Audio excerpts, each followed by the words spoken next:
BNP Paribas, partenaire des plus belles histoires de Roland-Garros, aux côtés des ramasseurs de balles depuis plus de 50 ans. Yeah, I think a lot to be proud of. I didn't have a flawless clay court season, so to come and have kind of the matches that I did and play the level that I did for as many matches as I did here, I think is a huge accomplishment and something that I'm going to take onto the grass.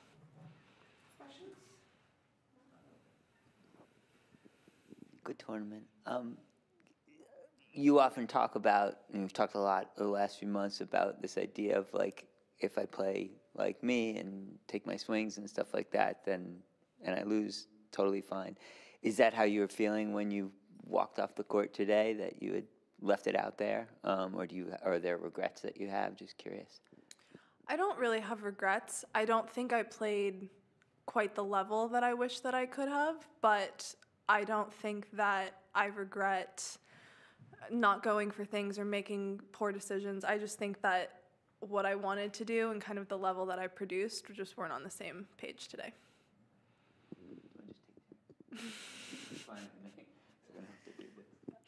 Hi, Maddie. How much, if at all, did the roof being closed, the cold, affect things for you today? Definitely a different environment to play in, a lot more dead and slow with the roof closed, and obviously it's cold and rainy. So yeah, just a very, very different conditions. I would much prefer to be bouncy and hot, but that's just kind of the reality of weather. And I think conditions like today, unfortunately, I think play a little bit more into Coco and make her even tougher to beat. Along those lines, you had spoken the other day about the idea of she's this player that, particularly on clay, makes you hit a million winners to win 1 point. How big a factor was that today out there in the way you played? I think the court being a little bit slower, coupled with the fact that she covers the court so well, I think it just put a little bit of pressure on me to go a little bit more for my shots and maybe press a little bit too much too soon.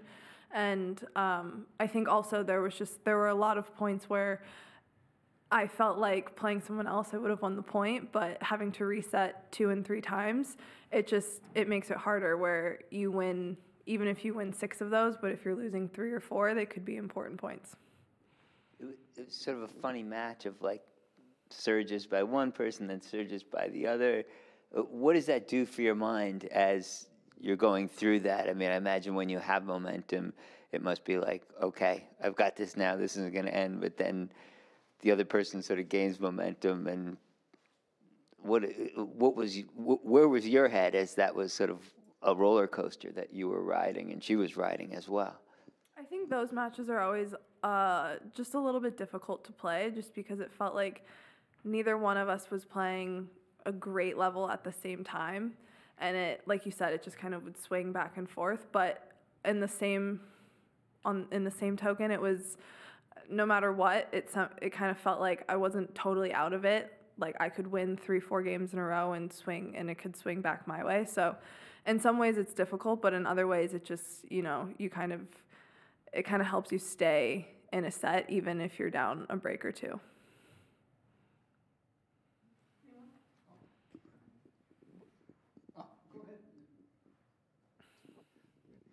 Hi, Madison.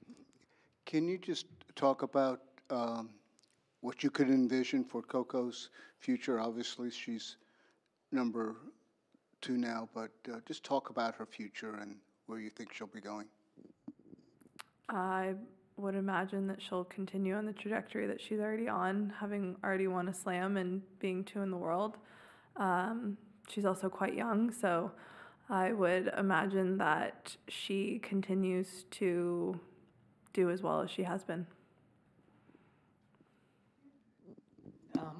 From sort of late, I guess, in the second set, was there something she did differently that affected things from, let's say, 4-all in the second set?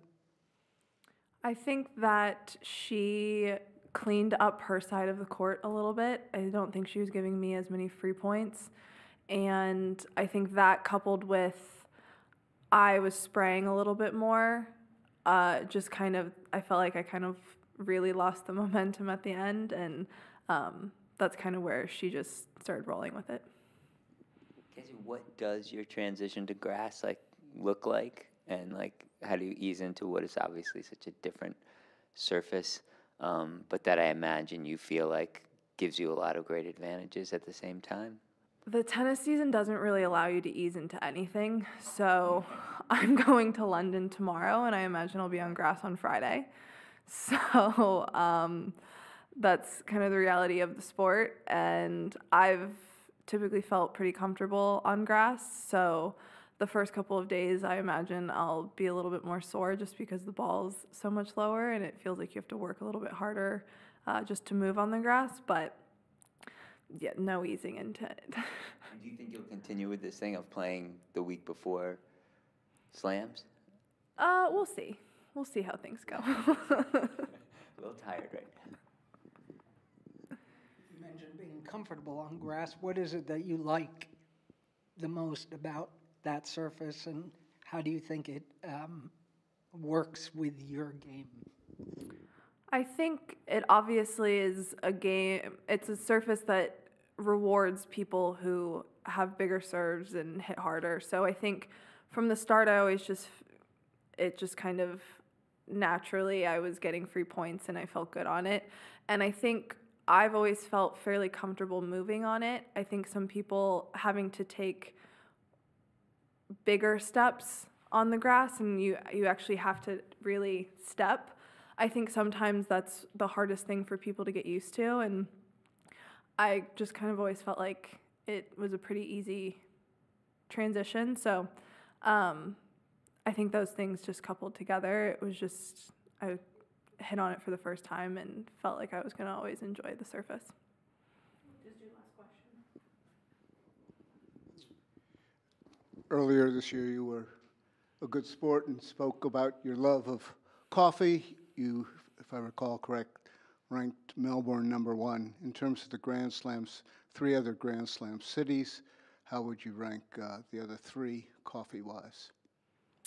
I'd put New York 2nd, London, Wimbledon 3rd, and Paris last. Sorry, guys. What does Paris have to do to upgrade its game? I think that's up to them. I think they know what they're missing, and it's just on them to figure it out.